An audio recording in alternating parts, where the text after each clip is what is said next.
Comment le dirigeant peut-il faire progresser ses équipes sans tomber dans le piège du micromanagement que l'on peut voir chez certaines entreprises? Il a besoin de responsabiliser, de donner des caps, pas le comment, mais plutôt qu'est-ce qu'on a besoin d'atteindre, de faire des brainstorming. L'idéal, c'est on amène une critique constructive et derrière la critique, on amène aussi une solution. Bonjour à toutes et à tous, bienvenue dans ce nouvel épisode du podcast Une session presque parfaite. Aujourd'hui, j'ai le grand plaisir de recevoir Anna Pushka, qui est coach de dirigeant, et on va parler de l'importance de la posture du dirigeant pour le développement, la transmission et la pérennité de son entreprise. Bonjour Anna. Bonjour Eliade. C'est un grand plaisir de te recevoir. Grand plaisir d'être là. On va parler d'un sujet qui est assez passionnant, mais qui est parfois aussi méconnu, et dont on ne parle pas assez, je trouve, c'est la posture du dirigeant. Alors avant de rentrer un peu dans les détails de ce sujet, est-ce que tu peux te présenter à nous et nous dire ce que tu fais, s'il te plaît? Oui, je suis coach de dirigeants depuis 5 ans. J'interviens en anglais et en français auprès des dirigeants des PME, des ETI, de la tech aussi. Et sur un peu 3 sujets, si je peux les regrouper comme ça. Tout ce qui est changement de posture, prise de poste, premier axe. Deuxième axe, accélérer la prise de décision qui impacte l'avenir professionnel du dirigeant ou de son entreprise. Et troisième axe, tout ce qui est leadership et charisme. Et qu'est-ce qui t'a amené à être justement coach? Parce que tu as un super parcours, je trouve, et le fait que d'un coup tu te reconvertisses dans le coaching, j'ai trouvé ça très, très intéressant. Donc est-ce que tu peux nous faire un petit brief, un petit topo sur ton parcours et qu'est-ce qui t'a amené à être coach maintenant? Oui, bien sûr. Je suis arrivée en France à 19 ans. Je ne parlais pas la langue française. Donc d'abord, j'ai appris le français et je me suis inscrite en 2 universités, mathématiques et psychologie à la fois. Petite histoire, je suis allée 11 fois pour m'inscrire. La 11e fois, c'était la bonne. Ils ont accepté d'ouvrir cette double filiale. Et à l'époque, il y avait Bac+2 qui était un DUG, Bac+3 licence et maîtrise, et DE1, c'était comme ça les diplômes. À l'époque, puisque j'ai 45 ans aujourd'hui. Donc ça remonte un peu. Merci. Et donc, au bout de 2 ans, donc, les 2 universités mathématiques et psychologie m'ont convié en disant qu'ils vont mettre les examens, donc pour les licences en psychologie, en mathématiques, les examens dans l'ordre qu'ils souhaitent, examen aussi, date des examens. Et c'était à moi de voir comment je m'organise. Alors, moi, je trouvais ça un peu stressant de tous les jours de décider, je fais l'une ou l'autre. Donc, j'ai décidé de poursuivre mon premier amour, qui sont les mathématiques. Et je me suis dit, bon, dans une 15aine d'années, je vais revenir à l'humain. Donc j'avais 22 ans quand je me suis dit ça. Alors cette promesse, je l'ai mis quelque part dans la tête, mais voilà, je l'ai oubliée, c'était pas tous les jours devant moi. Donc j'ai continué avec les mathématiques, j'ai fait 15 ans une carrière en finance de marché. Spécialisée, donc j'étais quant, spécialisée dans la valorisation des produits structurés complexes, donc vraiment voilà, côté finance du marché. Et ensuite, avec plusieurs, quand j'avais 27 ans, on a fait une start-up sur spécialisée en valorisation des produits dérivés complexes qu'on a vendu en grand groupe américain, Thomson Reuters, en 2013. Et en étant chez Thomson Reuters, donc ça je parle en 2016, 2016-2017, je cherchais une formation en plus, comme tous les ans. Les DRH nous poussaient, nous à l'époque, donc les managers, d'élargir nos compétences. Et quelqu'un passe devant mon bureau et me dit vraiment, moi je te vois coach. Je ne savais pas ce que c'était, donc il prend carrément mon clavier, il me dit voilà, c'est cette école-là, tu dois y aller, ça s'appelle Coaching Ways France. Ok, donc moi j'étais très contente qu'il m'aide à choisir rapidement, puisque j'avais une équipe à Londres et à Paris que je dirigeais. J'avais aussi en dotted line, en pointillé, une équipe en Singapour et Pologne, donc j'étais assez occupée. Et je me suis dit super, donc je me suis inscrite à cette école. Et en arrivant en premier module dans cette école, c'est une école très pragmatique. On a cours-exercice qui s'enchaînent. Et là, je me fais coacher par un coach. Et de fait, qu'est-ce que je fais là? Qu'est-ce que je fais dans cette école? Et là, l'image de mes 22 ans arrive très clairement. J'ai senti quelque chose comme ça qui traverse tout mon corps. Et là, donc, je réalise sur cette chaise que j'ai 37 ans. Donc 22 plus 15. Donc je me suis dit, moi comme je suis quelqu'un qui tient mes promesses et ma parole, je me suis dit, visiblement la version de 22 a décidé ce que la version 37 doit faire. Et donc je me dis, c'est le moment de suivre cette deuxième passion que j'avais et que je trouve qu'aujourd'hui c'est vraiment ma mission de vie. Et donc, tu fais tout type de dirigeants d'entreprise, voilà, tout profil, c'est ça? Oui, tout à fait. C'est des dirigeants fondateurs ou des dirigeants salariés. D'accord. Des grands groupes ou des groupes. Des personnes pays. qui ont une position de leadership, du moins dans leur organisation, c'est ça? Oui, tout à fait. D'accord. Ça peut être aussi des directeurs de BU, voilà, des directeurs qui siègent au COMEX ou au CODIR également. Alors Anna, qu'est-ce qu'on entend par posture? Parce que c'est vrai que c'est pas forcément un terme... on connaît le terme, mais qu'est-ce que c'est concrètement et comment ça se matérialise en fait chez les dirigeants d'entreprise? C'est quoi la posture? C'est une très bonne question et je réponds à la question déjà pour te dire qu'effectivement il n'y a pas pour moi une définition unique.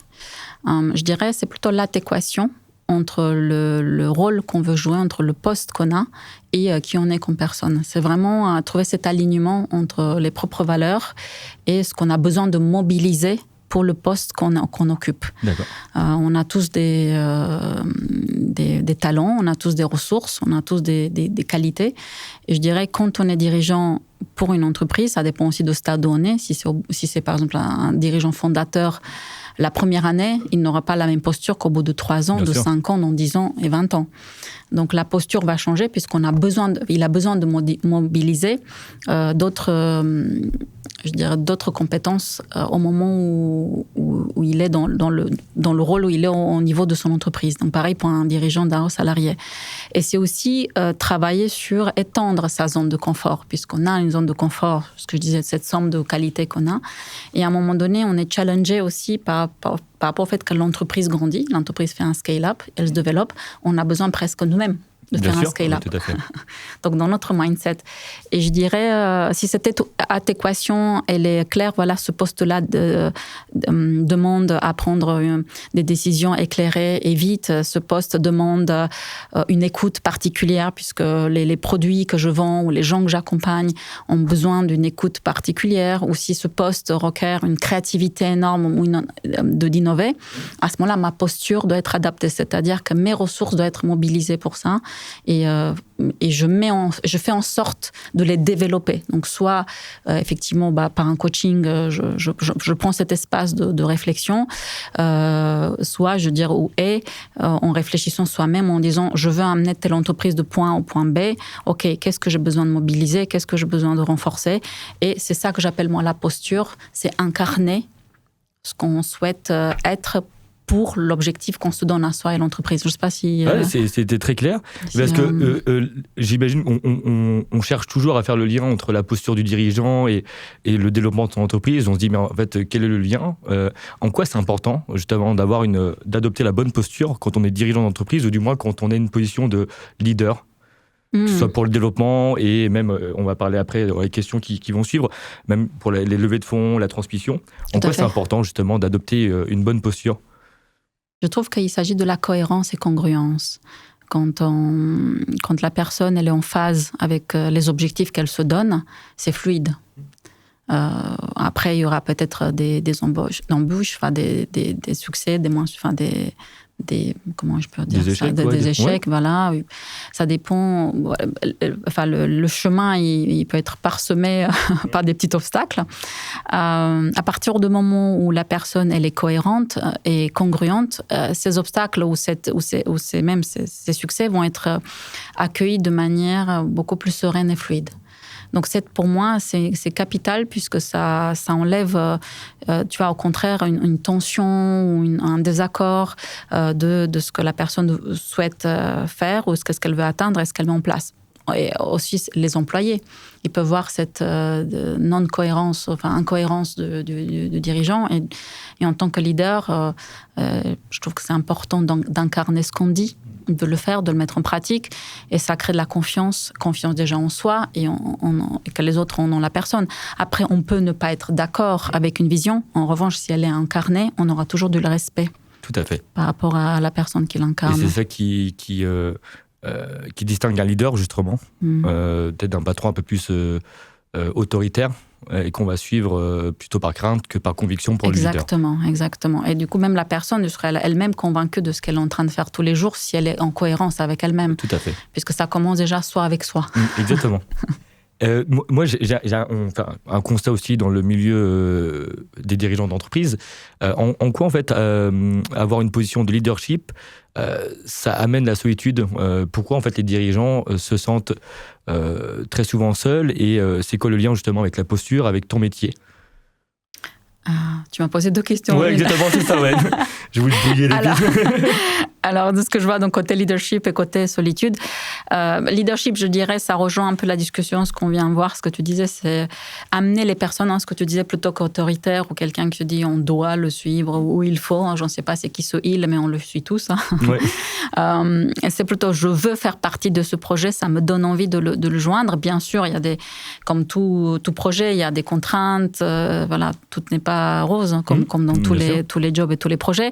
En revanche, la motivation de participer, de mettre sa pierre de contribution dans un grand tout qui est amené par un dirigeant, oui, ça donne un sens. Je pense que c'est une question de sens pour les employés, pour le dirigeant, et aussi le fait de partager, j'allais dire, la vision, de même co-créer la vision. D'ailleurs, de plus en plus, les dirigeants ont une vision, et en même temps, ils la co-créent, la repartagent, la peaufinent avec leurs COMEX, leurs CODIR, les employés. Donc, je trouve que le leadership, pour moi, c'est avoir cette authenticité de dire, voilà, ce que je crois, voilà ce qu'on aimerait y aller tous ensemble, et incarner au quotidien par des comportements. D'ailleurs, je pense que tu le sais aussi, on voit souvent dans les entreprises, on affiche les valeurs sur les murs, ouais. Les valeurs de l'entreprise, en général 3 valeurs, 4 valeurs, c'est très bien, mais comment elles se traduisent en comportement? Qu'est-ce que ça veut dire être sincère? Qu'est-ce que ça veut dire on aime les partages? Qu'est-ce que ça veut dire être professionnel? Donc, comment ça se concrétise, ça, de manière vraiment factuelle, on le voit. Et c'est ça aussi que quand j'accompagne les dirigeants, ils se rendent compte que la traduction n'est pas claire pour tout le monde. Ils disent, voilà, moi, je veux par exemple, il y a quelqu'un qui dit, je veux une culture de partage où l'erreur est bienvenue. L'erreur fait partie de l'innovation. Donc, moi, je veux que mes employés se sentent à l'aise de faire des erreurs, sauf que dans le cas concret, quand ils regardent, chaque département a un petit peu peur, où ils n'assument pas trop les responsabilités si quelqu'un fait une erreur. Donc, se rendre compte que ce n'est pas si ancré que ça. Alors, c'est sur le mur, c'est très joli, encadré, mais voilà, c'est comment on le met. Donc, je trouve que si déjà le dirigeant se l'applique à eux-mêmes, par donner l'exemple. Donc ça, c'est pour la partie, je dirais, leadership de dire qu'est-ce que c'est pour moi, voilà ce que... Et puis, pourquoi pas expliquer ce que c'est son leadership individuel. Il y a un côté humble, il y a un côté motivationnel, il y a un côté vraiment visionnaire, il y a un côté authentique et vulnérable. Partager sa vulnérabilité, ça rend les choses humaines, enfin, que c'est un humain. Et donc, il n'a pas besoin d'avoir... de raison, ou c'est l'idée de voilà ce que je veux aller, je vous embarque avec moi, on va ensemble, on fera des erreurs, et ça fait partie de l'apprentissage. Voilà, Et pour la solitude, je trouve qu'il y a plusieurs solitudes dans cette solitude. Et c'est ça qui est très intéressant dans l'accompagnement de l'humain. L'humain reste très complexe, je trouve qu'on est tous uniques. Notre manière de fonctionner, voir le monde. Évidemment, on a des choses communes parce qu'on est des humains. Mais la façon dont les expériences nous ont façonné, les cultures, donc, jouent un rôle sur la perception, sur les filtres de notre réalité. Donc, je dirais, voilà, il y a la solitude sociale. Quand un dirigeant se dit, voilà, je suis pas invité forcément à des événements... entre employés, entre employés, entre mon COMEX, mon CODIR, où je suis le dernier à prendre une bonne nouvelle, imaginons que quelqu'un dans des équipes, il est papa ou maman, ou où il a acheté un domaine pour faire du vin. Donc peut-être des projets un petit peu intéressants en dehors du cadre très professionnel. Donc il est le dernier à le savoir, donc il peut sentir ce décalage. Il y a la solitude de fait de prendre des décisions impopulaires. Des décisions qui, c'est très bien que c'est douloureux, mais nécessaire. Même si voilà, les membres de COMEX peuvent être d'accord ou l'épauler. Il y a aussi une solitude de part de statut, de se dire c'est quand même moi qui porte sur les épaules. Voilà, si vraiment il y a un gros clash, enfin, c'est moi qui ai les clés au final. Donc, il y a certaines émotions ou penser avec moi-même que je me rends compte que voilà, je suis seule face à ça, malgré le fait qu'il peut être entouré. La solitude aussi, ça peut être sur... des fois, d'avoir ce décalage entre... je parle d'un visionnaire où il a l'impression d'être 7 pas en avance. Et peut-être le COMEX ou les personnes qui se sont entourées, ils trouvent qu'ils sont un peu en retrait sur certains points. Donc, comment faire adhérer à cette vision, comment travailler ensemble avec sa garde rapprochée, si je peux dire comme ça, ou le COMEX et les CODIR. Il peut avoir ce sentiment un peu de décalage qui peut induire un sentiment de solitude.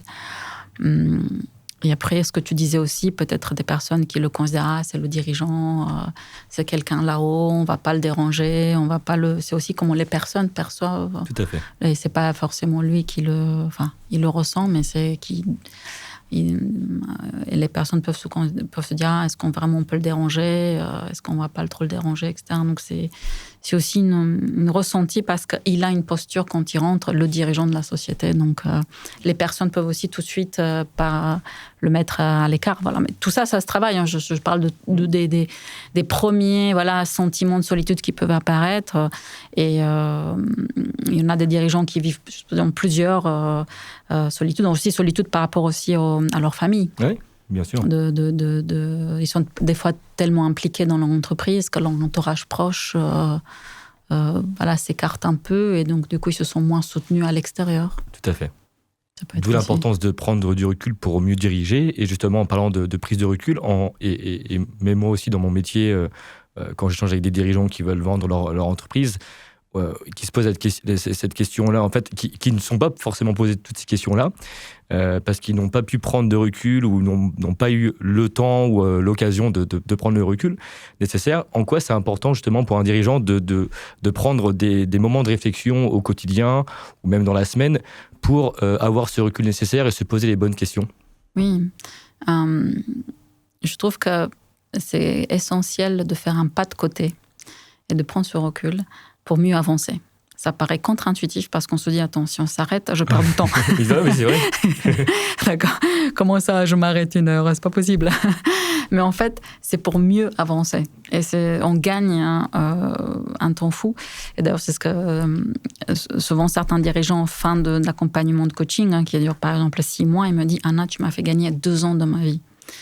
Et je trouve que ce gagner de temps, cette expression, pour moi, le temps, c'est la monnaie la plus chère, qu'on ne peut pas récupérer. Si on perd quelque chose de matériel, on pourrait peut-être le racheter, le retrouver, récupérer en X années peut-être, alors que le temps, non. Et donc, cette idée de ne pas tourner dans sa tête ou pas juste avancer pour dire « je fais », mais je ne sais pas ce que je fais, mais je fais, donc je suis plein d'actions. Donc, cette idée de effectivement prendre le pas de côté, c'est pour mieux se recentrer, ce qui est important pour moi, où est-ce que je veux mettre mon énergie, parce que là où je mets le focus, là où l'énergie va, et là où l'énergie va, là où c'est le focus qui va.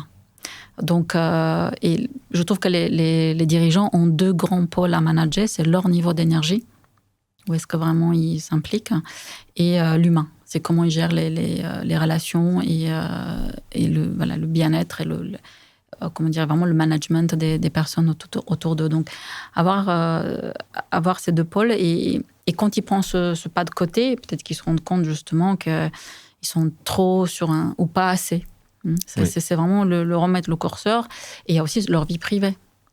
Donc, est-ce qu'ils sont où là-dedans, dans l'espèce on parle de l'équilibre, mais pour moi, l'équilibre se retrouve tous les jours. C'est pas on l'a trouvé une fois. Après, c'est vrai. Pour moi, on a de l'équilibre dans le déséquilibre. Donc, c'est faire un check. C'est un peu comme je dirais, pourquoi on fait de temps en temps des checks de santé ou d'analyse. Juste une métaphore. On va vérifier si tout est cohérent, si tout va bien, si on n'a pas de soucis particuliers. Donc, c'est un peu cette idée-là. Je prends un pas de côté. Est-ce que je suis toujours OK avec ma vision? Est-ce que j'avance au bon endroit?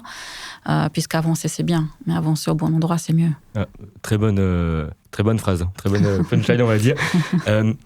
Justement, tu as parlé tout à l'heure du fait que les dirigeants n'ont pas le temps parfois ne pensent pas avoir le temps de prendre le recul nécessaire parce qu'ils sont très impliqués, très engagés dans leur entreprise.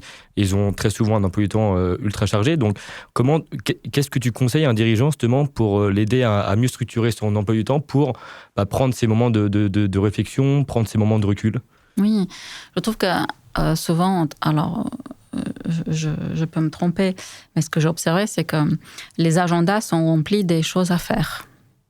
Et c'est rare qu'il y a des choses de réfléchir. Enfin, les créneaux où la personne a besoin où le dirigeant a besoin de prendre de la réflexion, il ne le met pas dedans, dans son agenda.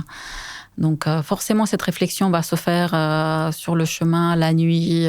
Oui, c'est vrai. Avant de dormir. Avant de dormir, oui, tout à fait. le matin, le week-end, etc. Et peut-être, voilà, une première idée. Hein, mais comme je disais, en coaching, on trouve des solutions personnalisées. C'est chacun avec vraiment sa manière de fonctionner. Mais voilà, une première idée, ce serait de commencer à mettre aussi les temps de réflexion et non seulement les temps de production, si je peux dire comme ça, dans l'agenda. Et aussi, de plus en plus, de ne pas vraiment avoir de to-do list. C'est-à-dire, dès qu'il y a quelque chose peut-être qui a besoin d'être fait ou une réflexion, de tout de suite la mettre dans voilà, j'ai besoin de fixer les objectifs pour 2025. Et j'ai besoin que ça soit fait en parlant, voilà, comme l'année de 2024, c'est fini il y a 2 mois. Donc voilà, je vais les annoncer en décembre 2024, mais à ce moment-là, en octobre, j'ai besoin déjà de commencer à réfléchir. Donc faire un rétro-planning ou un rétro-planning de réflexion et mettre les deux, si je peux dire comme ça. Et c'est ça ce qui est intéressant, c'est que quand je travaille avec chacun, en fait, tu vois, il y a un dirigeant qui dit, mais moi, je suis très productif le soir, beaucoup moins le matin. Ok, à ce moment-là, le matin, qu'est-ce que tu peux faire? Bah tiens, je peux faire un peu de sport ou démarrer ma journée plutôt dans la douceur. Et après, moi, à partir de 11h, je peux faire de deep work. Donc, à ce moment-là, l'agenda va pas être la même. À 9h, il y aura rien pour lui de manière vraiment de produire. Voilà. Pour d'autres personnes, non, moi je suis très matinale. À 7h du matin, j'ai déjà des idées extraordinaires. Ok, donc à 7h du matin, à ce moment-là, et il va mettre un temps de réflexion entre 11h et midi, et après il va faire un peu voilà ce que je veux dire, de temps de se ressourcer, voilà, même de déjeuner. Voilà, il y a des personnes qui préfèrent déjeuner plus tard dans la journée. Donc, c'est pour ça que je dis qu'après, c'est chacun. Mais ce qui est important, en tout cas, c'est respecter son rythme et comprendre là où on est efficace, puisque on n'est pas comme... Tout le monde n'est pas comme tout le monde. On ne peut pas se dire forcément de 9h à 20h. Et si je fais du travail toute la journée, c'est que je suis le plus efficace. Pas forcément. Et tout ça, le dirigeant ne le voit pas forcément. Non. Donc, selon toi, quels sont les signes qu'un dirigeant perd sa capacité justement à prendre cette hauteur-là et les signes justement qui t'amènent à te dire il est trop submergé. Voilà, parce que très souvent, c'est l'autre qui va aussi parfois amener cette réflexion au sein pour le dirigeant d'entreprise. Tu as raison. D'ailleurs, certains dirigeants fondateurs, si je parle plutôt récemment, j'ai beaucoup de dirigeants fondateurs de la tech. C'est plutôt les DRH ou les associés, enfin, des gens autour de lui qui l'incitent en disant là, je pense que tu es en train de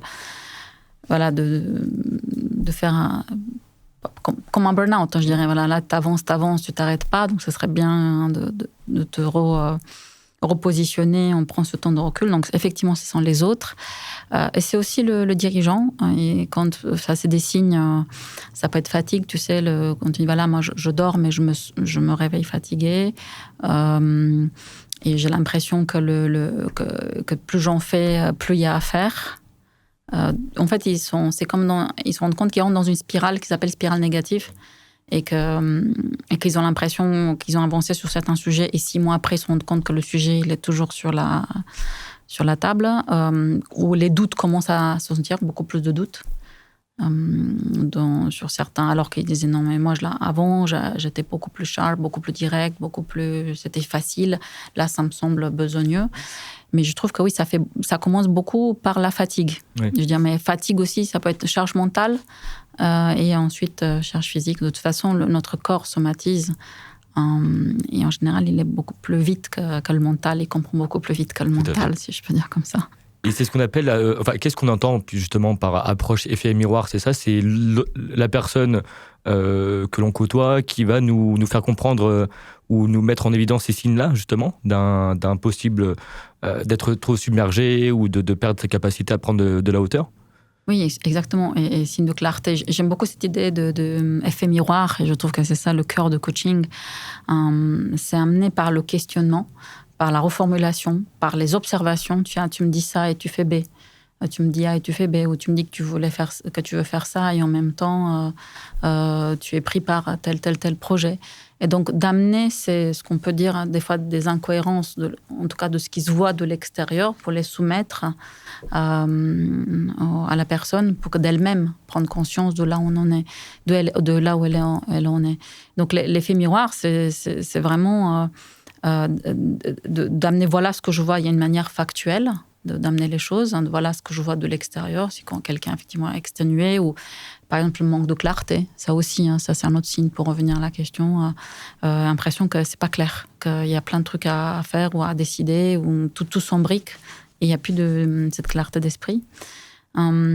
Et il y a aussi l'effet de dire, est-ce que dans le fait miroir, de effectivement dire factuellement ce qu'on voit, et aussi des propositions de lecture des choses, moi qui reste toujours des propositions, ce ne sont pas des diagnostics. Se dire, voilà ce qui me semble de ce que tu me dis, voilà où tu en es, et en reformulant simplement par ma compréhension ce que je vois de ce qu'il me dit, ça peut faire une prise de conscience. Alors je me dis, ah oui, c'est vrai, je n'ai pas vu les choses comme ça, mais ça me parle. Et cette idée de ça me parle, c'est que, pareil, on a touché au bon endroit. Et tu as parlé aussi tout à l'heure des équipes qui entourent le dirigeant d'entreprise. Donc parfois petites équipes, grosses équipes, ça dépend évidemment de la structure de l'entreprise. Mais en quoi, en fait, la posture du dirigeant influence la motivation et l'engagement des équipes? C'est une très bonne question. J'espère que j'en ai que des bonnes. Hein. Oui. On pourrait dire, tu sais, peut-être un truc tout simple, quelqu'un démotivé à côté de nous à table, même si on est ici à côté, ça... On le ressent. Voilà. Tu vois, il est à côté, on n'est que deux, il y a une troisième personne. Alors, je ne dis pas que ça va nous démotiver tous les deux. C'est juste qu'on ressent qu'on n'est pas dans le même bateau. Et je pense que là, quand la dissonance commence, même à toute petite échelle, en fonction de chacun de nos sensibilités, cette dissonance peut après nous influencer à nous, petit à petit, de se dire, lui, il a l'air un peu moins motivé. Pourquoi je suis la seule motivée dans le bateau? Donc ça peut créer des questionnements, etc. Tu vois ce que je veux dire? On reparle de ce désalignement. Donc si lui, il est déjà... C'est son entreprise, en tout cas, tu vois, si le fondateur, c'est vraiment son bébé, ou bien si c'est le dirigeant qui est nommé à ce poste-là, si lui, il n'a pas l'air très motivé des objectifs, pourquoi moi, je serais à sa place? Tu vois, il y a un questionnement qui peut qui peut un petit peu endommager la motivation de chacun. Ou si la motivation reste intacte en quelque sorte, ça va me faire quand même de la charge mentale. Donc, au final, je serai quand même moins motivée. Donc, je dirais que, tu vois, il y a l'expression on connaît tous que le poisson pourrit par la tête. Oui, c'est ça. Alors que biologiquement, c'est pas totalement comme ça, mais l'expression, elle est comme ça. Donc voilà, donc si à la tête, j'ai quelqu'un qui est démotivé, je pense que par effet de ricochet ou écho, moi, je le serais moins. Et tu me disais, c'était la motivation et l'engagement. Tout à fait. Et aussi l'engagement, ça fait partie de cette... Est-ce que je me sens écoutée? Est-ce que je me sens aussi, les besoins ou les points que j'amène, que ce soit des limites techniques ou limites humaines, parce qu'on est sur le projet, on a besoin de plus de ressources, plus de personnes. Est-ce que je suis écoutée dans mes interrogations? Est-ce on me donne des explications et des raisons qui tiennent la route? Alors, je pense que pour les équipes, et pour avoir vu entre les dirigeants des équipes, l'idée, c'est pas donner tout le temps raison, ou tu vois, on cherche pas qui a raison, qui a tort. C'est pas ça le débat. D'ailleurs, c'est un débat stérile. C'est plutôt se dire, voilà ce qu'on a à table, voilà nos limites, et qu'est-ce qu'on peut faire avec les limites qu'on a? Qu'est-ce qu'on peut faire avec les ressources qu'on a? Et si à partir du moment où il y a une vraie écoute, donc c'est pour ça que je dirais que l'engagement des équipes est important, et c'est par est-ce que je me sens valorisée, est-ce que je me sens écoutée, est-ce que je me sens responsabilisée dans ce que je suis en train de faire? Et justement, alors comment le dirigeant peut-il faire progresser ses équipes sans tomber dans le piège du micromanagement que l'on peut voir chez certaines entreprises, dans certaines entreprises. Ouais. Oui, tu as raison. C'est exactement en lien avec ce qu'on vient de dire. C'est que il a besoin de responsabiliser, de donner des caps et pas plutôt c'est pas le comment, mais plutôt qu'est-ce qu'on a besoin d'atteindre, de faire des brainstorming, d'aider quand quelqu'un vient par exemple avec une problématique. C'est pas forcément tout de suite lui dire fais comme ci, fais comme ça, c'est moi qui sais. C'est plutôt amener une réflexion pour amener l'autre, parce que si tu me dis comment on fait grandir ces équipes, ça veut dire, OK, la problématique est celle-ci, quelles sont les solutions possibles auxquelles tu as réfléchi, ou ébauche de solutions, même si la personne n'a pas la solution, mais ce serait quoi tes idées, vas-y, jette-les sur la table, et moi je complète. Et si le dirigeant, et en complétant, c'est aussi faire de la pédagogie.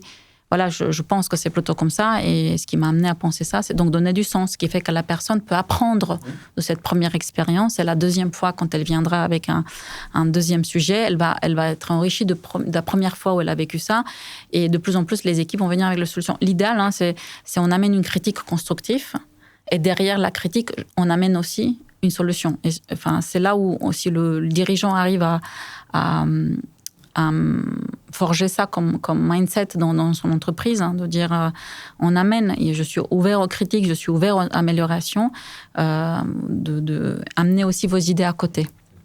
Et on commence par, même si vous n'en avez pas beaucoup d'idées, ou vos ébauches. Un premier, comment on appelle, un premier croquis. Ouais, c'est très bien. Voilà. Ne venez pas avec le tableau, mais déjà un premier... Oui, c'est ça qui va après insuffler aussi les actions suivantes, on va dire. Exactement. Et je l'ai vu aussi sur des entreprises, en tout cas, qui marchent. Et ça, c'est... Je peux citer, parce qu'il y a Robert Dills, qui est le fondateur de la PNL de la 3e génération, qui a été l'élève aussi de Ericsson, qui a inventé l'hypnose. Donc, lui, il a étudié beaucoup en Silicon Valley pourquoi de l'entreprise certaines marchent et pourquoi certaines ne marchent pas du tout. Et il s'est rendu compte qu'en fait, il y a 4 blocs importants: la vision, la mission au service de la vision, l'ambition qui est au service de la mission et de la vision, et les rôles de chacun. Si ces 4 cadrans sont clarifiés et chacune nourrit l'autre, les rôles participent à une mission, la mission nourrit la vision, l'ambition, elle porte la vision et la mission. Donc, il y a une interdépendance. Tout à fait, et sont très clarifiés. Donc, ça s'appelle Success Factor Modeling. Si ça, c'est donc le SFM. Si c'est en ordre, c'était ça qui faisait le succès de l'entreprise. Donc, c'est ça ce que j'ai envie de dire, c'est que si dans les emplois, les rôles sont définis et on sait ce qu'on souhaite et où est-ce qu'on veut et c'est quoi la mission de chaque rôle qui contribue à la vision, voilà, c'est une cohérence qui normalement, il marche. Et il y a un point que je vois très très souvent, c'est au sujet de la délégation. Les dirigeants ont beaucoup de mal à déléguer. Pourquoi, en fait, un dirigeant, c'est quoi les freins, on va dire, les plus courants qui empêchent un dirigeant de déléguer efficacement les tâches, les missions dans son entreprise? Oui, je pense qu'il y a des multiples. Je peux dire comme ça, spontané, je fais mieux. Ouais. C'est... Et là aussi, en tout cas, dans mon expérience, il n'y a pas une cause commune, puisqu'encore une fois, chaque humain reste complexe. Je dirais... si je prends un peu un cas caricatural, un dirigeant fondateur qui a vraiment été, dès le début, il a développé sa solution, il a développé son produit, c'est son bébé. Donc il y a cette étape-là où, à quel moment je lâche pour que ça soit aussi bien fait, géré aussi bien géré, ou bien même si je lâche, j'ai l'impression que quand ils sont face à des clients importants ou des projets importants, ils m'appellent et c'est moi qui fais le pitch. Alors que j'ai des commerciaux, alors que j'ai des personnes en marketing, mais c'est moi qui va au devant de la scène. Donc je trouve qu'il y a ce côté-là en tout cas, derrière, c'est toujours une volonté de bien faire. Enfin, c'est une volonté, c'est une intention positive. Et après, ça se... je dirais... je trouve que les dirigeants, quand même, avec le temps, la délégation se fait assez naturellement. C'est plutôt au début, c'est ta question, tu vois, si je la prends vraiment au début je me lance dans une entreprise et j'ai peut-être pas beaucoup d'expérience en gérer les gens. À ce moment-là, je veux que les choses réussissent, alors je tiens pour moi. Donc. Mais je dirais dans des entreprises plus développées ou des personnes qui ont plus d'expérience dans le management, la délégation, elle est vite comprise après, puisqu'on atteint une limite, ce qu'on disait tout à l'heure, on n'a que 24 heures dans la journée, comme tout le monde. Et je dirais c'est vraiment pas un problème pour les entreprises qui prospèrent ou les start-up. Je dirais peut-être c'est au début un start-upper et comme moi quand j'avais 27 ans, je pense que mes premiers débuts, je voulais tout faire, mais au bout de 3 mois j'ai compris que je ne peux pas tout faire. Et donc là c'est l'inverse, c'est vraiment et je dirais plutôt maintenant comment déléguer. C'est plutôt ça, quels sont les projets. Et pour faire grandir les autres, on a aussi besoin de déléguer des projets cruciaux pour l'entreprise. Bien sûr. Et toi, comment justement t'amènes un dirigeant à savoir quoi déléguer et comment le déléguer justement ? Je dirais par cet effet miroir de comprendre quelle est sa problématique, où est-ce qu'il est bloqué. S'il se dit, voilà, je me rends compte que je fais ça, des fois je te donne un exemple très concret. J'avais fait écrire à un dirigeant ce qu'il fait dans la journée, où est-ce qu'il met ses équipes, ses tâches. Et je lui ai dit, voilà, la matrice qu'on connaît tous, urgent, important, non urgent, non important, important mais non urgent, et non urgent, non important. Je crois que c'est les 4. La matrice Eisenhower, c'est ça ? Eisenhower, exactement, Eisenhower. Et donc, si on met ça, et il a commencé à faire... il connaissait la matrice, et là, en remplissant les cases, donc tu vois, c'est simplement, en prenant ce recul, ce qu'on disait le pas de côté, il s'est rendu compte qu'en fait, beaucoup de ces tâches, c'était en non important, non urgent. Et il a dit, waouh.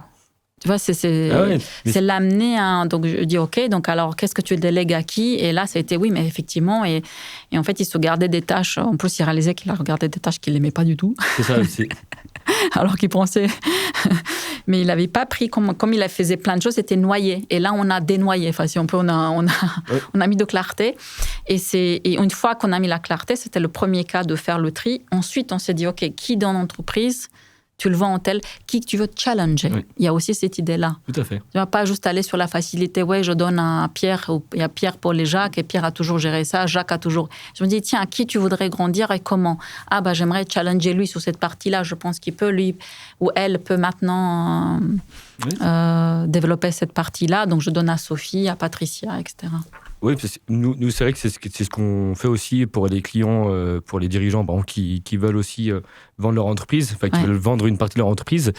Et on les aide justement à mieux se structurer, à mieux revoir leur organisation et à savoir comment ils peuvent mieux déléguer pour être plus efficaces.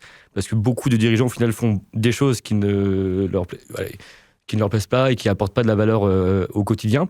Et donc, l'idée, c'est de mettre sur la table qu'est-ce qu'ils font, toutes les tâches, les micro-tâches qu'ils font au quotidien et qu'est-ce que, justement, on peut déléguer, qu'est-ce qu'on peut déléguer à un logiciel aussi et pour les laisser dans leur zone de génie. Exactement. Et, alors, c'est travailler moins, mais travailler plus efficacement. Exactement, tout à fait. Et d'ailleurs, je pense que quand tu leur fais ça, ils se rendent compte aussi qu'ils font des tâches qu'ils ne pensaient pas qu'ils le... tout ce qui est relance, parfois, qu'ils ont pris l'habitude simplement. Exactement, parce que c'est des dirigeants fondateurs de PME, donc c'est pas forcément leur métier de base. Leur métier, c'est plutôt ça, le technique ou alors plutôt la partie commerciale. Mais ils font beaucoup de choses et parfois on se dit, mais en fait, en quoi ça crée la valeur au quotidien pour ton entreprise ? Et en faisant ça, on peut même, en termes de valorisation d'entreprise, on peut rapidement, parfois, améliorer la valorisation de l'entreprise juste en permettant aux dirigeants de se concentrer sur ce qui apporte de la valeur. Ouais, exactement. Parce que c'est le principal, au final, actif. Évidemment, il y a les collaborateurs, il y a les équipes. Mais en fait, ce qui fait aussi la valeur d'une entreprise, c'est le dirigeant. Et un dirigeant qui crée pas de la valeur, malheureusement, ça peut amener à péricliter ou à faire tomber, entre guillemets, exactement, à s'épuiser, tout à fait. Exactement, et j'aime bien ce que tu dis, parce que pareil, en coaching, on travaille sur la zone d'excellence. Ouais. Donc, ce que tu dis, zone de génie, donc ça rejoint exactement ça, et je pense que tu le fais aussi quand vous faites l'analyse de l'entreprise avant de savoir comment la revaloriser, tout à fait. Dans le chemin de la cession, de la revente. C'est important de mettre tout sur un papier, et là, il y a beaucoup de prise de conscience. La méthode Ikigai, j'imagine que tu connais. Aussi, ouais. Et ça, tu le vois très souvent, justement, chez les personnes que tu accompagnes, les dirigeants que tu accompagnes. Je dirais, les challenges sont un peu communs dans les dirigeants fondateurs. Les solutions sont très comment dirais-je, personnaliser, je dirais, les solutions. Sûr, tout à fait. C'est ça effectivement, mais le challenge de qu'est-ce que je fais. Et on parlait tout à l'heure, voilà, ils font des choses, moi, j'ai même par habitude. C'est-à-dire qu'ils ont pris tellement le pli de le faire que c'est devenu automatique. Donc ils ne mettent pas en cause. Donc je trouve que c'est ça aussi, ne pas remettre en cause certaines habitudes. Et ce qui est difficile, c'est laisser certaines habitudes de côté. Ce sont des habitudes qui nous ont aidés, enfin ils les ont aidés jusque-là, ils les ont fait arriver là où ils en sont, mais c'est les mêmes qui les empêchent pour le next step. C'est vrai. Et c'est ça les plus difficiles. Pareil comme les croyances, les certaines convictions. J'avais des dirigeants qui avaient cette niaque de réussir, de prouver. Donc, on pourrait dire des fois, je les ai entendus sur le terrain me disant j'avais faim, pour prendre une expression. Et donc la niaque. Sauf que là, voilà, ils se sont arrivés à un bon endroit, ils font un super chiffre d'affaires, ils sont connus dans leur domaine, reconnus. Cette niaque maintenant ne fait qu'elle les épuise. Ils commencent à être épuisés par la même entrain, parce que maintenant, ils peuvent prendre du recul et trouver d'autres éléments de motivation. Tu vois, c'est d'autres, je dirais... Les motifs de... Exactement. Et pour qu'ils puissent avancer, et ils se disent, tiens, ça, c'est des choses qui m'ont aidé. C'est un peu comme un vieux cousin qui nous a aidés, mais maintenant, on doit laisser sur le côté pour avancer. Et Anna, tout à l'heure, tu as parlé en introduction aussi de l'importance de la cohérence et de l'alignement aussi entre les valeurs du dirigeant et celles de l'entreprise. En fait, en quoi c'est important ? Parce qu'on pourrait penser que le dirigeant doit jouer un autre rôle peut-être au sein de son entreprise et peut-être qu'il y a un désalignement entre ses valeurs personnelles et celles de l'entreprise. En quoi justement c'est important d'aligner à la fois les valeurs du dirigeant, ses valeurs personnelles vraiment, qui font de lui ce qu'il est, et celles de l'entreprise ? C'est, je dirais, la valeur d'authenticité, puisque si c'est en désalignement, comme tu dis, pour moi, c'est qu'il joue un rôle, donc il porte un masque, et c'est comme s'il fait une pièce de théâtre. Alors, il peut jouer s'il le souhaite ça, sauf qu'à un moment donné, il va être épuisé, il va être... c'est ce terme de...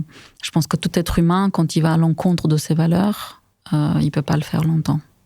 Parce que c'est les valeurs, c'est ce qui nous porte. C'est en fait les valeurs, ce sont des directions, ne sont pas des destinations. Et donc, si je vais dans cette direction-là et je vais à l'encontre, donc il se fait du mal. Et s'il va payer des factures très chères. Et ensuite, avec tout ce qu'on vient de se dire, les autres vont le ressentir. Et donc, autour de lui, ça va créer de la méfiance. Puis ça va se voir au fur et à mesure. Donc, il ne sera pas suivi dans ses décisions. Et il va peut-être avoir le rôle de marionnette. Ou lui-même va être la marionnette de lui-même. Donc, je pense que déjà, c'est essayer de se la faire à l'envers à soi-même ou se mentir à soi-même. Mais ça dure c'est provisoire. C'est pas, oui. À la longue, c'est des choses... Alors voilà, c'est comme les acteurs. Je pense que les acteurs vivent ce qui est sur la scène, mais en dehors de la scène, ils sont eux-mêmes. Je pense qu'un acteur ne pourra pas être sur un personnage, faire un personnage... Il y a même dans une pièce de théâtre, il y a des entr'actes. Oui. Tout à fait. Donc, c'est ça que si je ferais la métaphore. Ouais. Merci beaucoup, Anna. Il y a aussi un autre point qui revient et que tu dois constater aussi, c'est le sens pour le dirigeant d'entreprise. Alors, est-ce que tu as des outils ou des conseils que tu donnes à un dirigeant pour l'aider à clarifier ce qui fait encore du sens pour lui ? Toujours dans le coaching, d'aller vers dans le questionnement sur ce qui est important. On parlait de la valeur, quelles sont les valeurs et quelles sont les actions qui mettent en place, si je reprends cette idée de direction, peut-être des choses assez qui peuvent paraître simples, mais en général c'est assez puissant de se dire, voilà, ma direction est là, quelles sont les destinations qui vont aller vers la direction que j'y vais. Donc si je me rends compte que je vais à l'opposé du sens, de la direction que je veux, tu vois, c'est cette idée-là de comme on avait dit tout à l'heure, de poser sur un papier qu'est-ce que tu fais dans la journée. C'est après, peut-être, step 2, c'est au service de quoi ? Au service de qui tu fais ça ? Pour qui tu le fais ? tu cours partout. Pour qui, pourquoi? Quand c'est au service de qui? Donc, d'avoir cette obsession, tu vois, est-ce que je le fais au service de mes objectifs et mes malheurs, oui ou non? C'est je dirais, d'avoir en tête, est-ce que je suis juste ce que je suis en train de dire? Est-ce que je suis juste avec moi-même et les autres? Est-ce que je respecte moi et les autres? C'est vraiment cette self-check, si je peux dire. Et pour revenir aussi au sujet de la motivation au sein des équipes qui entourent le dirigeant d'entreprise, comment le dirigeant peut améliorer peut-être sa communication pour insuffler justement une certaine clarté et amener ses équipes à être plus motivées, plus engagées? Je trouve que la clarté vient aussi quand soi-même on est clair dans notre tête. C'est-à-dire déjà, soit avec soi, où est-ce qu'on veut y aller. Et tu vois, il y a ce qu'on appelle les niveaux logiques, pareil de Robert Dilts. Tu me parlais par exemple d'un outil, ça c'est un outil aussi qu'on peut utiliser. On a l'environnement. Donc dans quel environnement, dans quel cadre je fais cette annonce ou ce projet, quels sont les comportements, qu'est-ce que j'attends dans ce projet qu'on fasse ou que tout le monde participe comment, quelles sont les capacités qu'on a besoin de mobiliser, quelles sont les valeurs qu'on va justement nourrir en faisant ces projets avec ses capacités, ses compétences, et qu'est-ce qu'on a besoin de croire ou de mettre en avant, voilà, qu'on va être demain le leader sur le marché, ou que demain on va être ça puisqu'on a telle capacité, ou parce qu'on a tel projet, parce qu'on le fait dans tel environnement, et tout ça, ça nourrit le sens et la mission au monde. En fait, le sens, c'est à quoi on contribue. Donc, je veux dire, si toutes ces étapes, environnement, compétences, capacités, valeurs, croyances et missions, s'ils sont dans une logique, donc je clarifie ces différentes étapes. Je clarifie aussi, un dirigeant connaît les attentes de ses employés, connaît l'interrogation. Sinon, déjà, peut-être poser ces questions en amont. Où est-ce que l'entreprise a des interrogations? Est-ce qu'elle pêche, entre guillemets, ou est-ce que dans notre entreprise, tout le monde est au clair? Et apporter justement les réponses très claires à ces interrogations. Pour moi, ça clarifie ce qu'il va... C'est-à-dire que s'il veut faire des annonces sur des sujets qui déjà ne sont pas très clairs au départ, les nouvelles... tu vois ce que je veux dire? Ouais. Les nouvelles idées, l'annonce ou idées qui va commencer. Elles sont encore beaucoup moins claires. Exactement. Donc je trouve qu'il y a une espèce de nettoyage de terrain d'abord, et faire même des annonces ou des réunions un peu ad hoc pour dire tiens, j'entends que sur tel ou tel projet on n'est pas très clair, ou que la direction de l'entreprise n'est pas comprise au tel ou tel niveau. Descendre à ce niveau sans aucun... Oui, mais bien sûr. Il n'y a aucune... hiérarchie, on va dire, dans l'important. Exactement, c'est juste simplement scanner l'entreprise et déjà voir est-ce que les sujets sont clairs. Après, on peut être d'accord ou moins d'accord, ça c'est un autre débat. Mais déjà, est-ce que c'est clair ce qu'on fait, pour qui on le fait et pourquoi on le fait, tu vois, le how et le why. Oui. Et ensuite... venir avec un nouveau projet, je dirais en mettant le discours aussi au service, en connaissant bien la population, c'est-à-dire en connaissant vraiment qu'est-ce que mes collaborateurs entendent, qu'est-ce qui, pour mes collaborateurs, c'est facile à comprendre, qu'est-ce que pour mes collaborateurs, j'ai besoin plus de détails, puisque c'est nouveau, parce que c'est innovant, ou parce que, voilà, c'est... D'où l'importance, je pense, d'installer aussi un climat de confiance, c'est ça. Pour que les personnes qui entourent le dirigeant osent tout aussi parfois non pas remettre en question ça, c'est ce qu'il dit, mais plutôt le questionner ou lui dire tout simplement là j'ai pas compris, est-ce que tu peux m'expliquer? Est-ce que tu peux me réexpliquer? Malheureusement, dans certaines organisations, effectivement, les équipes n'osent pas prendre la parole ou n'osent pas dire aux dirigeants voilà, je t'ai pas compris. Donc c'est déjà dans un premier temps aussi installer un certain climat de confiance et laisser les personnes s'exprimer.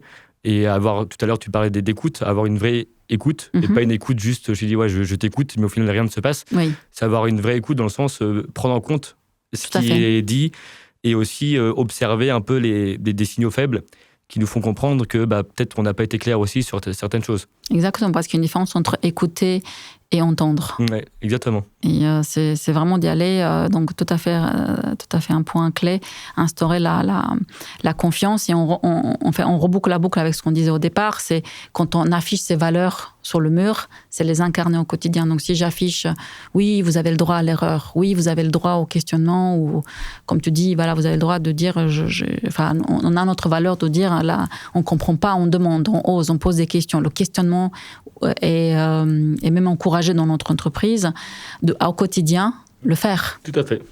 Et lui, le premier, c'est-à-dire qu'il peut aussi, parce que dans l'autre sens, ça peut être vrai aussi, quand un employé ou un membre dirigeant de Comex présente un projet, le dirigeant peut ne pas comprendre tout de suite. Donc lui-même se dire devant tout le monde, j'ai pas compris, explique-moi. C'est-à-dire vraiment dans les deux sens, hein, parce que c'est comme il traite beaucoup de sujets, il peut ne pas connaître, et c'est normal, en détail certains aspects. Donc l'incarner, et je reviens sur cette idée de exemplarité. Donc être l'exemple de ce qu'on veut. D'ailleurs, c'était Gandhi qui a dit sois le changement, ce que tu veux voir dans le monde.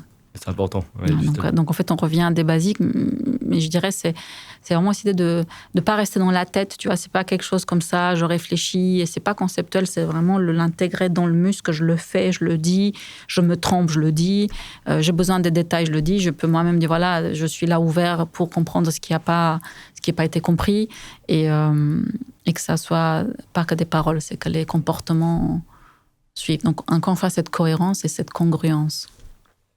Alors une entreprise, évidemment, elle évolue dans le temps, elle se structure. Comment le dirigeant doit-il adopter sa posture au fur et à mesure que son entreprise grandit, évolue et se structure, Anna? Tout à fait. D'ailleurs, c'était un dirigeant qui est venu avec cette problématique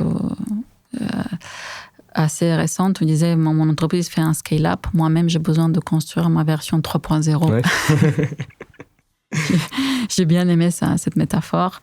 Donc, on parlait tout au début de cette idée de mobiliser, tu t'en souviens, la posture de mobiliser les bonnes ressources ou les parties de soi. Parce qu'on est plusieurs, pour moi, on a plusieurs parties, plusieurs facettes, exactement. Donc, mobiliser celle-ci, c'est comme la Dream Team, tu vois, c'est de quelle équipe j'ai besoin maintenant. Et mobiliser ça et aussi élargir sa zone de confort. Et c'est là, la 3.0, c'est là, je sais que maintenant, j'ai besoin de mon entreprise à un autre stade, elle n'est plus bébé. Peut-être qu'elle est plus adolescente, maintenant elle passe à stade adulte. Donc j'ai besoin plutôt d'accompagner en tant que mentor. Peut-être maintenant, on parle de la délégation, donc plutôt comme un superviseur. Donc mon rôle, c'est un rôle de facilitateur. Donc le rôle change. Donc je mobilise d'autres choses et j'ai envie aussi de moi-même d'élargir et de grandir, de développer plus d'agilité, plus donc d'avoir confiance et de empowerment, et même avoir un côté coach. C'est un entrepreneur, en disant, en fait, ce qu'on est en train de faire là, en fait, je commence à l'appliquer avec mon Comex et mon Codir.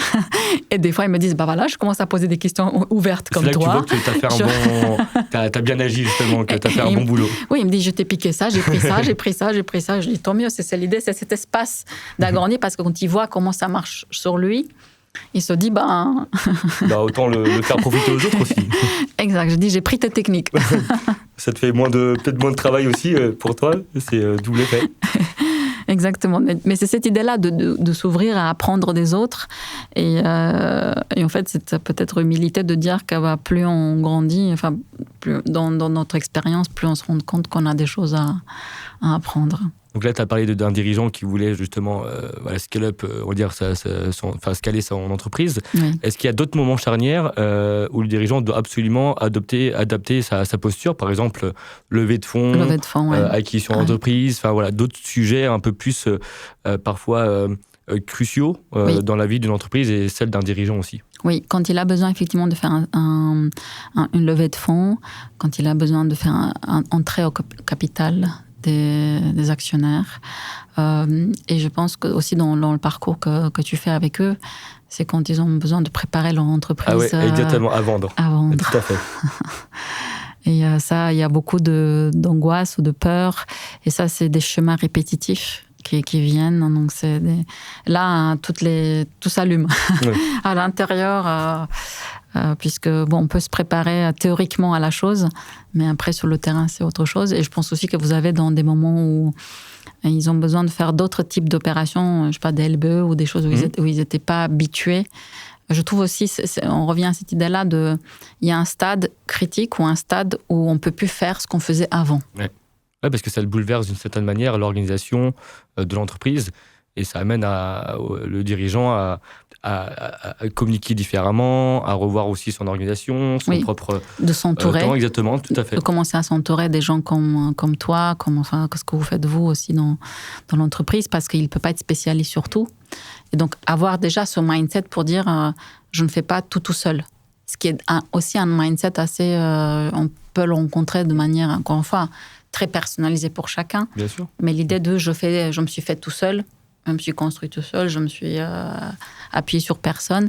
Et c'est là où on se dit, dans certains moments, comme justement l'entreprise grandit, ou pour faire ce pas de côté, moi, il n'est pas rare qu'un dirigeant de PME ou de TI vient me dire, tu sais, moi j'ai jamais fait appel à un coach, j'ai jamais fait appel à une aide externe ou à cet espace, ou jamais fait appel à tel ou tel spécialiste. Et cette idée-là qu'à un moment donné, on peut pas faire tout seul, puisque l'entreprise demande justement de mobiliser une autre posture et faire ce switch. Il n'est pas très simple de le faire tout seul. Et en plus, on n'a pas le recul sur soi de manière, je veux dire, à 100% évidente, efficace et évidente. Ouais. Moi, je le vois souvent, effectivement, quand il s'agit de vendre une entreprise, les dirigeants, ceux qui sont pas projetés dans la précession, c'est vrai que c'est une angoisse pour eux, c'est une peur de perdre du sens, de perdre la main, de perdre une certaine aussi aura, un certain statut social aussi. Et alors, comment tu amènes justement un dirigeant peut-être à mieux préparer cette transition, cette transmission, et pour qu'il soit aussi peut-être plus soulagé? Parce que c'est vrai que c'est un vrai point. Il y a des dirigeants qui, au final, se disent vendeurs un jour et le lendemain, ils sont plus vendeurs parce qu'en fait, ils vont se dire, au final, pourquoi je vends? J'aime ce que je fais, mais un jour, ils disent, j'aime pas ce que je fais. C'est vrai que c'est pas évident. Et tout ça, ça vient d'une peur aussi. De la précession. Exactement. Et une insomnie entre les deux. Ah ouais, exactement. Ouais, tout à fait. Non, mais c'est ça. Exactement. Enfin, les nuits qui sont courtes, ils sont pas là. Un jour, je vends, un jour, j'en vends plus. Alors, je trouve qu'une des étapes importantes, c'est donner un sens à chaque étape. Quelle est l'étape maintenant et pourquoi tu le fais? Quelle est l'étape dans 2 mois et pourquoi tu le fais? Quelle est dans 6 mois et pourquoi tu le fais? Qu'est-ce que tu souhaites faire après? Ça fait partie de quel projet? Faire appel à son pouvoir de résilience. Parce que si on est là où on est, c'est qu'on a eu des preuves et on a fait la courbe de deuil. Oui. Et en fait, pour moi, c'est illusoire de dire on n'aura plus jamais la courbe de deuil à faire. Je trouve qu'on l'a fait, mais on l'a fait plus vite. C'est-à-dire, plus les années passent, plus les expériences passent, plus on tourne, tu sais, l'étape de deuil, choc, marchandage, tristesse, etc. Enfin, donc, ces cycles de questionnement, de peur, et après de l'acceptation et d'aller plus loin. Donc, voilà, c'est des cycles qui existeront toujours. Donc, certains, effectivement, quand ils sont sous douane, me disent oui, mais non, mais moi, je pensais ne plus passer par ces étapes-là. Si, on les passe. Mais maintenant, tu les passes plus vite. Donc, c'est juste remettre du sens pour dire c'est normal que je vais sentir ça, c'est normal. C'est une étape par laquelle je suis déjà passée par le passé sur certains d'autres projets, où je suis en train de la passer puisque c'est normal, c'est nouveau. Donc, je vais avoir des nouvelles émotions ou sensations. Et donc, donner du sens, ça s'inscrit dans un storytelling. Et aussi, travailler la vision d'après. Très important de ne pas se dire c'est néant. Comme tu disais, je perds la main, je ne sais pas ce qui se passe. Je trouve que définir son projet d'après, ça fait un ancrage. Et on sait qu'on fait ça pour quelque chose qui nous attend. Ça répond à un autre projet, à un autre besoin. Voilà, c'est pas le vide. Parce qu'en fait, on a tous peur d'un vide. Et en fait, l'idée, c'est que le vide, il sera toujours là, il sera avec nous. On a besoin de le traverser. On n'a pas besoin de le remplir par quelque chose. Mais c'est se dire...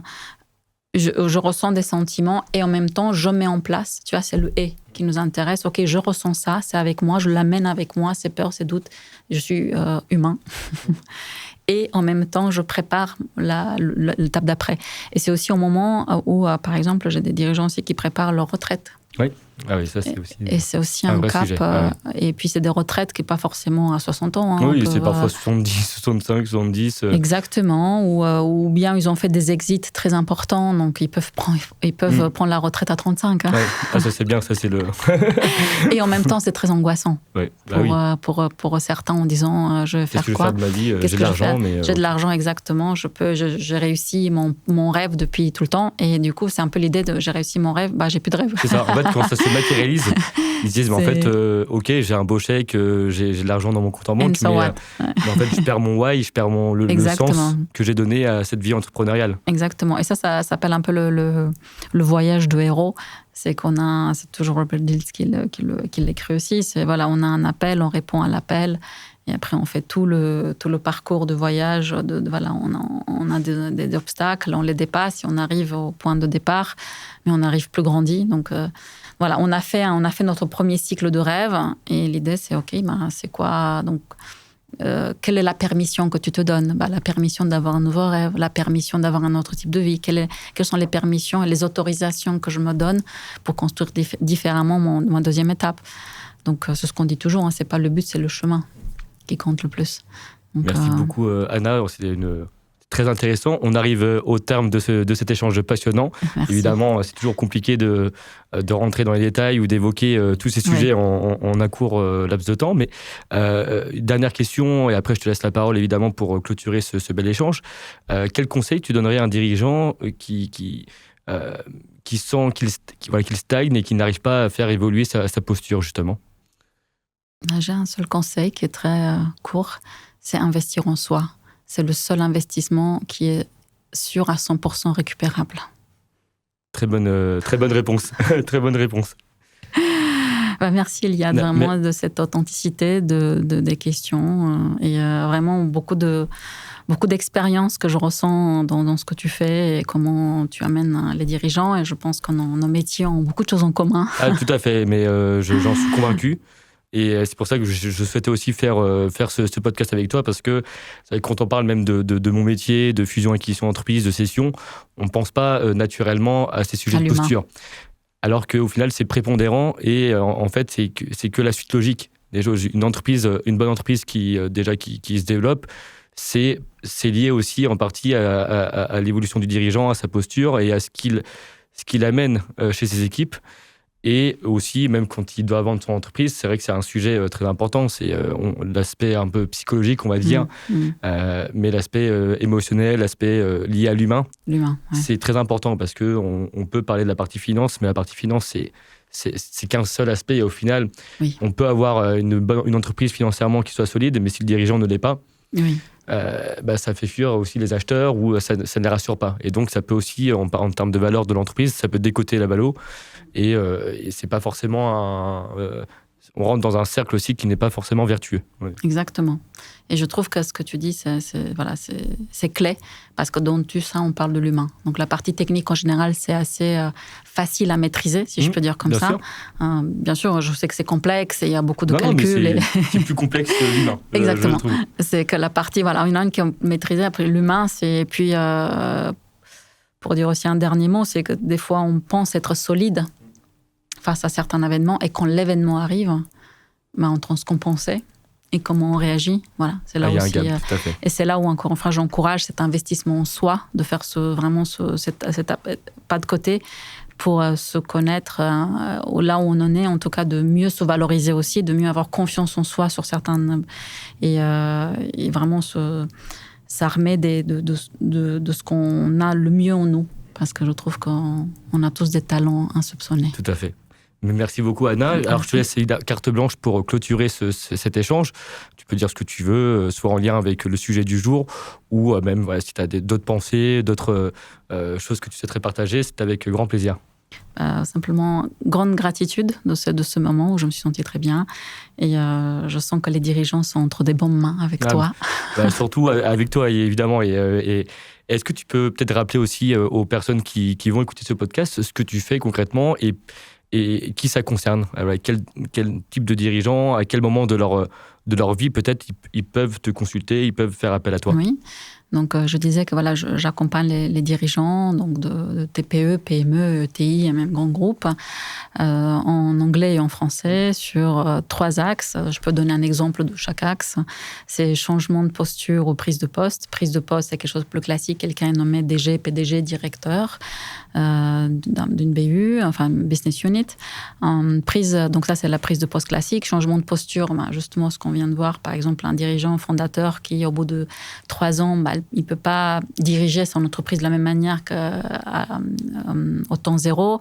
Pareil, dans 5 ans, dans 10 ans. Donc, il a besoin de grandir et mobiliser sa personnalité au mieux pour répondre aux besoins de l'entreprise et des salariés. Donc, on travaille ce positionnement. Deuxième axe, c'est accélérer les prises de décision concernant l'avenir professionnel de lui-même et de l'entreprise. Par exemple, un dirigeant qui peut être sollicité de l'extérieur pour plein de projets innovants et également de l'intérieur en disant, voilà, tiens, on peut développer ça, un side project, une autre entreprise. Donc, il peut avoir l'idée de construire plus en entreprise.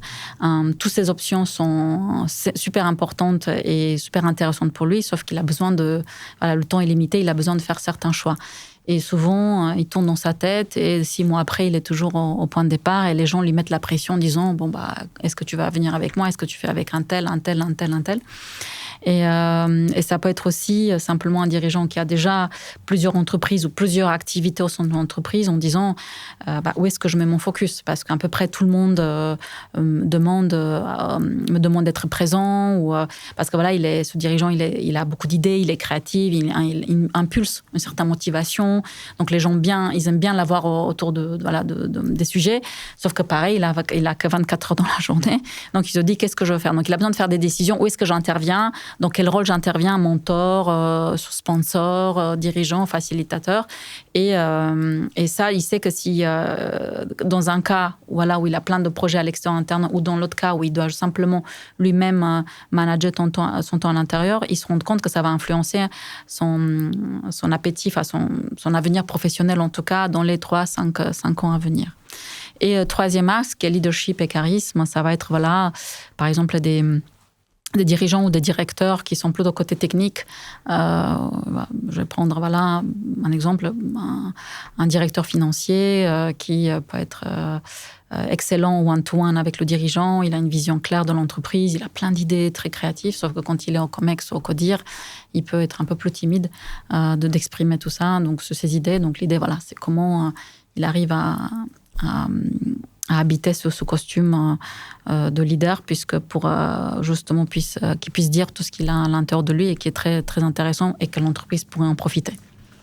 Voilà. Merci beaucoup Anna, Merci. C'était un vrai plaisir de t'avoir reçue. Je trouve très inspirante et passionnante, donc c'est toujours, on en ressort toujours grandi quand on échange avec toi. Merci. Donc je recommande Pareil. à toutes les personnes qui vont nous écouter et qui se ressentent dans les cas de figure évoqués par Anna, à contacter Anna justement. Je pense que quoi qu'il arrive, elle saura vous aider à sa manière et vous en sortirez aussi plus grandi comme moi à l'issue de ce podcast. Merci beaucoup.